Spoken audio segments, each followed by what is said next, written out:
Hello friends, আমরা বেরিয়েছিলাম বড়বাজারের উদ্দেশ্যে, কারণ আমাদের একটা দোকান আছে আর সেখানে আমরা জিনিসপত্র বড়বাজার থেকেই কেনাকাটা করে আনি। তো এই দেখো বড়বাজারের ফুটপাতে কত ইমিটেশনের দোকান দেখতেই পাচ্ছ। আর এত মার্কেটটা সেদিনে ভিড় ছিল যে আমরা তো মার্কেটিং ভালোভাবে করতেই পারছিলাম না।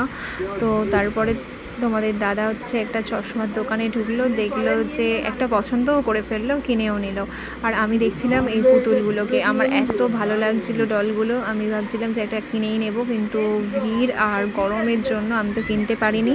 তো দেখে পরের দিন ভাবলাম যে আবার যেদিন যাব সেদিন একটা কিনেই নিয়ে আসবো।